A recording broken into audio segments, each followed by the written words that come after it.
ದೀಪ ಹಾರೋಕ್ಕೂ ಮುಂಚೆ ಪ್ರಕಾಶವಾಗಿ ಉಳಿಯುತ್ತಂತೆ.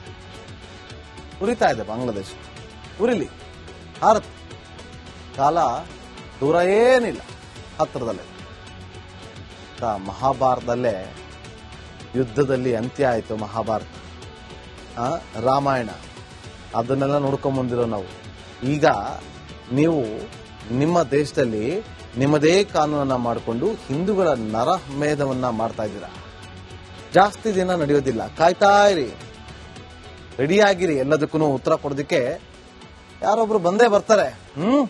ಈಗ ಹಿಂದೂಗಳ ಪಾಲಿಗೆ ಬಾಂಗ್ಲಾದೇಶ ನಿಜವಾಗ್ಲೂ ಕೂಡ ನರಕವಾಗ್ತಾ ಇದೆ. ಕಿಚ್ಚಾಡ್ಕೊಂಡು ಚೀರಾಡ್ಕೊಂಡು ರಕ್ಷಣೆಗೋಸ್ಕರ ಇವತ್ತು ಬೀದಿ ಅಲಿತಾ ಇದ್ದಾರೆ. ಎಲ್ಲೋ ಬಚ್ಚಿಟ್ಕೊಂಡು ಕುಟುಂಬವನ್ನು ಉಳಿಸ್ಕೊಂಡು ಬಾಂಗ್ಲಾದೇಶದ ವಿಚಾರವಾಗಿ ಹೇಳ್ತಾ ಇರೋದು, ಬಾಂಗ್ಲಾದೇಶದಲ್ಲಿರುವಂತಹ ಹಿಂದೂಗಳ ಪರಿಸ್ಥಿತಿ ಬಗ್ಗೆ ಹೇಳ್ತಾ ಇರೋದು. ಅಲ್ಲಿ ಇವತ್ತು ಅಲ್ಪಸಂಖ್ಯಾತರು ಹಿಂದೂಗಳು, ಇಲ್ಲಿ ನಮ್ಮಲ್ಲಿ ಮುಸ್ಲಿಮರು ಅಲ್ಪಸಂಖ್ಯಾತರು ನೆಮ್ಮದಿಯಾಗಿದ್ದಾರೆ. ಇದು ಹಿಂದೂಗಳ ಮನಸ್ಥಿತಿ. ನಾವೆಲ್ಲ ಅಣ್ಣ ತಮ್ಮಂದ್ರು, ಭಾವೈಕ್ಯತೆಯನ್ನ ಮೆರೆಯುವಂಥವ್ರು ಅಂತ ಹೇಳ್ಕೊಂಡು ಬದುಕ್ತಾ ಇದ್ವಿ. ಆದ್ರೆ ಅದೇ ಮುಸ್ಲಿಮರು ಅಲ್ಲಿ ಬಾಂಗ್ಲಾದೇಶದಲ್ಲಿ ಹಿಂದೂಗಳ ನರಮೇಧವನ್ನ ಮಾಡ್ತಿದ್ದಾರೆ. ಅಲ್ಪಸಂಖ್ಯಾತರ ವಿರುದ್ಧ ಇಲ್ಲಿ ಮುಸ್ಲಿಂ ಪಕ್ಷ ಕೆಂಡ ಕಾರ್ತಾ ಇದೆ. ಜಮಾತ್ ಎ ಇಸ್ಲಾಮಿನ ಅಫ್ಜಲ್ ಹುಸೇನ್ ಧಮಕಿ ಆಗ್ತಾನೆ. ಬಾಂಗ್ಲಾದೇಶದಲ್ಲಿ 80% ಮುಸ್ಲಿಮರಿದ್ದಾರೆ. ಎಲ್ರಿಗೂ ಕೂಡ ಗೊತ್ತು, ಆ ದೇಶದಲ್ಲಿ ಮುಸ್ಲಿಮರು ಮಾತ್ರನೇ ಎಲೆಕ್ಷನ್ ನಿಲ್ಲಬೇಕು. ನಿಂತ್ಕೊಳ್ಳಿ, ನಿಮ್ದೇ ದೇಶ ಮಾಡ್ಕೊಳ್ಳಿ, ಹಿಂದೂಗಳ ನರಮೇಧ ಯಾಕೆ? ಮುಸ್ಲಿಮೇತರರಿಗೆ ಸಂಸತ್ತಿನಲ್ಲಿ ಸ್ಥಾನ ಕೊಡಬಾರದು, ಬೇಡ. ನಿಮಗೆ ಕುರಾನ್ ಬೇಕಾ ಅಥವಾ ಬೇರೆ ಧರ್ಮೀಯರು ಬೇಕಾ ಅಂತ ಪ್ರಶ್ನೆ ಮಾಡ್ತಾನಂತವನು. ಮತದಾರರಿಗೆ ಪ್ರಶ್ನೆ ಮಾಡಿದಂತ ಬಾಂಗ್ಲಾದ ಅಫ್ಜಲ್ ಹುಸೇನ್ ನಾಲಾಯಕ ನನ್ನ ಮಗ. ಸಂವಿಧಾನದ ಬದಲು ಕುರಾನ್ ಆಧಾರಿತ ಶಿಕ್ಷೆ ಬೇಕಂತ. ಎಲ್ಲರೂ ಕುರಾನ್ ಅಲ್ಲಿ ಹೇಳಿದ್ದೇನ್ರಿ ನಿಮ್ಗೆ? ಕುರಾನ್ ಅಲ್ಲಿ ಹೇಳಿದ್ಯಾ ಹಿಂದೂಗಳ ನರಮೇಧ ಮಾಡಿ ಅಂತೇಳಿ? ಬಾಂಗ್ಲಾದೇಶದಲ್ಲಿ ಕಳ್ಳತನ ಮಾಡಿದ್ರೆ ಕೈ ಕತ್ತರಿಸಬೇಕಂತೆ. ಕಳ್ಳರ ಕೈ ಕತ್ತರಿಸಿದ್ರೆ ಬಾಂಗ್ಲಾದೇಶದಲ್ಲಿ ಕ್ರೈಮ್ ನಿಲ್ಲುತ್ತಂತೆ. ಶರಿಯಾ ಕಾನೂನು ಜಾರಿ ಆಗಬೇಕಂತೆ. ಶರಿಯಾ ಕಾನೂನು, ಕೇಳಿಸ್ಕೊಳ್ಳಿ ವೀಕ್ಷಕರೇ, ಶರಿಯಾ ಕಾನೂನು ಬಾಂಗ್ಲಾದೇಶದಲ್ಲಿ ಜಾರಿ ಆಗಬೇಕಂತೆ. ಸಾಕಲ್ಲ, ಏನು ಅರ್ಥ ಆಗಿದೆ ಅಂತೇಳಿ ಮುಂದಿನ ಸುದ್ದಿ ಗಮನ ಕೊಡ. ದೀಪ ಹಾರೋಕ್ಕೂ ಮುಂಚೆ ಪ್ರಕಾಶವಾಗಿ ಉಳಿಯುತ್ತಂತೆ. ಉರಿತಾ ಇದೆ ಬಾಂಗ್ಲಾದೇಶ. ಉರಿಲಿ, ಹಾರತ್. ಕಾಲ ದೂರ ಏನಿಲ್ಲ, ಹತ್ತಿರದಲ್ಲೇ.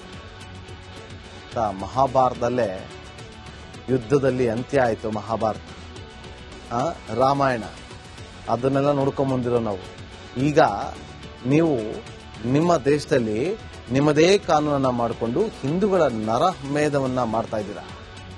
ಜಾಸ್ತಿ ದಿನ ನಡೆಯೋದಿಲ್ಲ, ಕಾಯ್ತಾ ಇರಿ, ರೆಡಿಯಾಗಿರಿ. ಎಲ್ಲದಕ್ಕೂ ಉತ್ತರ ಕೊಡೋದಕ್ಕೆ ಯಾರೊಬ್ರು ಬಂದೇ ಬರ್ತಾರೆ. ಈಗ ಹಿಂದೂಗಳ ಪಾಲಿಗೆ ಬಾಂಗ್ಲಾದೇಶ ನಿಜವಾಗ್ಲೂ ಕೂಡ ನರಕವಾಗ್ತಾ ಇದೆ. ಕಿಚ್ಚಾಡ್ಕೊಂಡು ಚೀರಾಡ್ಕೊಂಡು ರಕ್ಷಣೆಗೋಸ್ಕರ ಇವತ್ತು ಬೀದಿ ಅಲಿತಾ ಇದ್ದಾರೆ. ಎಲ್ಲೋ ಬಚ್ಚಿಟ್ಕೊಂಡು ಕುಟುಂಬವನ್ನು ಉಳಿಸ್ಕೊಂಡು ಬಾಂಗ್ಲಾದೇಶದ ವಿಚಾರವಾಗಿ ಹೇಳ್ತಾ ಇರೋದು, ಬಾಂಗ್ಲಾದೇಶದಲ್ಲಿರುವಂತಹ ಹಿಂದೂಗಳ ಪರಿಸ್ಥಿತಿ ಬಗ್ಗೆ ಹೇಳ್ತಾ ಇರೋದು. ಅಲ್ಲಿ ಇವತ್ತು ಅಲ್ಪಸಂಖ್ಯಾತರು ಹಿಂದೂಗಳು, ಇಲ್ಲಿ ನಮ್ಮಲ್ಲಿ ಮುಸ್ಲಿಮರು ಅಲ್ಪಸಂಖ್ಯಾತರು ನೆಮ್ಮದಿಯಾಗಿದ್ದಾರೆ. ಇದು ಹಿಂದೂಗಳ ಮನಸ್ಥಿತಿ. ನಾವೆಲ್ಲ ಅಣ್ಣ ತಮ್ಮಂದ್ರು, ಭಾವೈಕ್ಯತೆಯನ್ನ ಮೆರೆಯುವಂಥವ್ರು ಅಂತ ಹೇಳ್ಕೊಂಡು ಬದುಕ್ತಾ ಇದ್ವಿ. ಆದ್ರೆ ಅದೇ ಮುಸ್ಲಿಮರು ಅಲ್ಲಿ ಬಾಂಗ್ಲಾದೇಶದಲ್ಲಿ ಹಿಂದೂಗಳ ನರಮೇಧವನ್ನ ಮಾಡ್ತಿದ್ದಾರೆ. ಅಲ್ಪಸಂಖ್ಯಾತರ ವಿರುದ್ಧ ಇಲ್ಲಿ ಮುಸ್ಲಿಂ ಪಕ್ಷ ಕೆಂಡ ಕಾರ್ತಾ ಇದೆ. ಜಮಾತ್ ಎ ಇಸ್ಲಾಮಿನ ಅಫ್ಜಲ್ ಹುಸೇನ್ ಧಮಕಿ ಆಗ್ತಾನೆ. ಬಾಂಗ್ಲಾದೇಶದಲ್ಲಿ 80% ಮುಸ್ಲಿಮರಿದ್ದಾರೆ. ಎಲ್ರಿಗೂ ಕೂಡ ಗೊತ್ತು, ಆ ದೇಶದಲ್ಲಿ ಮುಸ್ಲಿಮರು ಮಾತ್ರನೇ ಎಲೆಕ್ಷನ್ ನಿಲ್ಲಬೇಕು. ನಿಂತ್ಕೊಳ್ಳಿ, ನಿಮ್ದೇ ದೇಶ ಮಾಡ್ಕೊಳ್ಳಿ, ಹಿಂದೂಗಳ ನರಮೇಧ ಯಾಕೆ? ಮುಸ್ಲಿಮೇತರರಿಗೆ ಸಂಸತ್ತಿನಲ್ಲಿ ಸ್ಥಾನ ಕೊಡಬಾರದು, ಬೇಡ. ನಿಮಗೆ ಕುರಾನ್ ಬೇಕಾ ಅಥವಾ ಬೇರೆ ಧರ್ಮೀಯರು ಬೇಕಾ ಅಂತ ಪ್ರಶ್ನೆ ಮಾಡ್ತಾನಂತವನು. ಮತದಾರರಿಗೆ ಪ್ರಶ್ನೆ ಮಾಡಿದಂತ ಬಾಂಗ್ಲಾದ ಅಫ್ಜಲ್ ಹುಸೇನ್ ನಾಲಾಯಕ ನನ್ನ ಮಗ. ಸಂವಿಧಾನದ ಬದಲು ಕುರಾನ್ ಆಧಾರಿತ ಶಿಕ್ಷೆ ಬೇಕಂತ. ಎಲ್ಲರೂ ಕುರಾನ್ ಅಲ್ಲಿ ಹೇಳಿದ್ದೇನ್ರಿ ನಿಮ್ಗೆ? ಕುರಾನ್ ಅಲ್ಲಿ ಹೇಳಿದ್ಯಾ ಹಿಂದೂಗಳ ನರಮೇಧ ಮಾಡಿ ಅಂತೇಳಿ? ಬಾಂಗ್ಲಾದೇಶದಲ್ಲಿ ಕಳ್ಳತನ ಮಾಡಿದ್ರೆ ಕೈ ಕತ್ತರಿಸಬೇಕಂತೆ. ಕಳ್ಳರ ಕೈ ಕತ್ತರಿಸಿದ್ರೆ ಬಾಂಗ್ಲಾದೇಶದಲ್ಲಿ ಕ್ರೈಮ್ ನಿಲ್ಲುತ್ತಂತೆ. ಶರಿಯಾ ಕಾನೂನು ಜಾರಿ ಆಗಬೇಕಂತ. ಶರಿಯಾ ಕಾನೂನು ಕೇಳಿಸ್ಕೊಳ್ಳಿ ವೀಕ್ಷಕರೇ, ಶರಿಯಾ ಕಾನೂನು ಬಾಂಗ್ಲಾದೇಶದಲ್ಲಿ ಜಾರಿ ಆಗಬೇಕಂತೆ. ಸಾಕಲ್ಲ ಏನು ಅರ್ಥ ಆಗಿದೆ ಅಂತೇಳಿ ಮುಂದಿನ ಸುದ್ದಿ ಗಮನ ಕೊಡೋಣ. ದೀಪ ಹಾರೋಕ್ಕೂ ಮುಂಚೆ ಪ್ರಕಾಶವಾಗಿ ಉಳಿಯುತ್ತಂತೆ. ಉರಿತಾ ಇದೆ ಬಾಂಗ್ಲಾದೇಶ, ಉರಿಲಿ, ಹಾರತ್, ಕಾಲ ದೂರ ಏನಿಲ್ಲ, ಹತ್ತಿರದಲ್ಲೇ. ಮಹಾಭಾರತದಲ್ಲೇ ಯುದ್ಧದಲ್ಲಿ ಅಂತ್ಯ ಆಯಿತು. ಮಹಾಭಾರತ, ರಾಮಾಯಣ, ಅದನ್ನೆಲ್ಲ ನೋಡ್ಕೊಂಡ್ ಬಂದಿರೋ ನಾವು. ಈಗ ನೀವು ನಿಮ್ಮ ದೇಶದಲ್ಲಿ ನಿಮ್ಮದೇ ಕಾನೂನನ್ನ ಮಾಡಿಕೊಂಡು ಹಿಂದೂಗಳ ನರಮೇಧವನ್ನ ಮಾಡ್ತಾ ಇದ್ದೀರಾ. ಜಾಸ್ತಿ ದಿನ ನಡೆಯೋದಿಲ್ಲ, ಕಾಯ್ತಾ ಇರಿ, ರೆಡಿಯಾಗಿರಿ. ಎಲ್ಲದಕ್ಕೂ ಉತ್ತರ ಕೊಡೋದಕ್ಕೆ ಯಾರೊಬ್ರು ಬಂದೇ ಬರ್ತಾರೆ. ಈಗ ಹಿಂದೂಗಳ ಪಾಲಿಗೆ ಬಾಂಗ್ಲಾದೇಶ ನಿಜವಾಗ್ಲೂ ಕೂಡ ನರಕವಾಗ್ತಾ ಇದೆ. ಕಿರ್ಚಾಡ್ಕೊಂಡು ಚೀರಾಡ್ಕೊಂಡು ರಕ್ಷಣೆಗೋಸ್ಕರ ಇವತ್ತು ಬೀದಿ ಅಲಿತಾ ಇದ್ದಾರೆ. ಎಲ್ಲೋ ಬಚ್ಚಿಟ್ಕೊಂಡು ಕುಟುಂಬವನ್ನು ಉಳಿಸ್ಕೊಂಡು. ಬಾಂಗ್ಲಾದೇಶದ ವಿಚಾರವಾಗಿ ಹೇಳ್ತಾ ಇರೋದು, ಬಾಂಗ್ಲಾದೇಶದಲ್ಲಿರುವಂತಹ ಹಿಂದೂಗಳ ಪರಿಸ್ಥಿತಿ ಬಗ್ಗೆ ಹೇಳ್ತಾ ಇರೋದು. ಅಲ್ಲಿ ಇವತ್ತು ಅಲ್ಪಸಂಖ್ಯಾತರು ಹಿಂದೂಗಳು, ಇಲ್ಲಿ ನಮ್ಮಲ್ಲಿ ಮುಸ್ಲಿಮರು ಅಲ್ಪಸಂಖ್ಯಾತರು ನೆಮ್ಮದಿಯಾಗಿದ್ದಾರೆ. ಇದು ಹಿಂದೂಗಳ ಮನಸ್ಥಿತಿ. ನಾವೆಲ್ಲ ಅಣ್ಣ ತಮ್ಮಂದ್ರು, ಭಾವೈಕ್ಯತೆಯನ್ನ ಮೆರೆಯುವಂತವ್ರು ಅಂತ ಹೇಳ್ಕೊಂಡು ಬದುಕ್ತಾ ಇದ್ವಿ. ಆದ್ರೆ ಅದೇ ಮುಸ್ಲಿಮರು ಅಲ್ಲಿ ಬಾಂಗ್ಲಾದೇಶದಲ್ಲಿ ಹಿಂದೂಗಳ ನರಮೇಧವನ್ನ ಮಾಡ್ತಿದ್ದಾರೆ. ಅಲ್ಪಸಂಖ್ಯಾತರ ವಿರುದ್ಧ ಇಲ್ಲಿ ಮುಸ್ಲಿಂ ಪಕ್ಷ ಕೆಂಡ ಕಾರ್ತಾ ಇದೆ. ಜಮಾತ್ ಎ ಇಸ್ಲಾಮಿನ ಅಫ್ಜಲ್ ಹುಸೇನ್ ಧಮಕಿ ಆಗ್ತಾನೆ. ಬಾಂಗ್ಲಾದೇಶದಲ್ಲಿ 80% ಮುಸ್ಲಿಮರಿದ್ದಾರೆ. ಎಲ್ರಿಗೂ ಕೂಡ ಗೊತ್ತು, ಆ ದೇಶದಲ್ಲಿ ಮುಸ್ಲಿಮರು ಮಾತ್ರನೇ ಎಲೆಕ್ಷನ್ ನಿಲ್ಲಬೇಕು. ನಿಂತ್ಕೊಳ್ಳಿ, ನಿಂದೇ ದೇಶ ಮಾಡ್ಕೊಳ್ಳಿ, ಹಿಂದೂಗಳ ನರಮೇಧ ಯಾಕೆ? ಮುಸ್ಲಿಮೇತರರಿಗೆ ಸಂಸತ್ತಿನಲ್ಲಿ ಸ್ಥಾನ ಕೊಡಬಾರದು, ಬೇಡ. ನಿಮಗೆ ಕುರಾನ್ ಬೇಕಾ ಅಥವಾ ಬೇರೆ ಧರ್ಮೀಯರು ಬೇಕಾ ಅಂತ ಪ್ರಶ್ನೆ ಮಾಡ್ತಾನಂತವ್ನು. ಮತದಾರರಿಗೆ ಪ್ರಶ್ನೆ ಮಾಡಿದಂತ ಬಾಂಗ್ಲಾದ ಅಫ್ಜಲ್ ಹುಸೇನ್ ನಾಲಾಯಕ ನನ್ನ ಮಗ.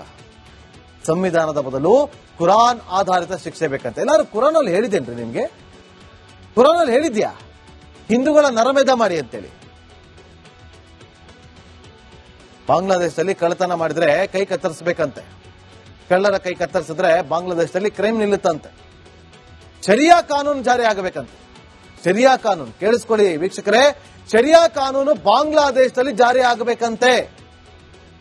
ಸಾಕಲ್ಲ ಏನು ಅರ್ಥ ಆಗಿದೆ ಅಂತೇಳಿ ಮುಂದಿನ ಸುದ್ದಿ ಗಮನ ಕೊಡೋಣ. ದೀಪ ಹಾರೋಕ್ಕೂ ಮುಂಚೆ ಪ್ರಕಾಶವಾಗಿ ಉಳಿಯುತ್ತಂತೆ.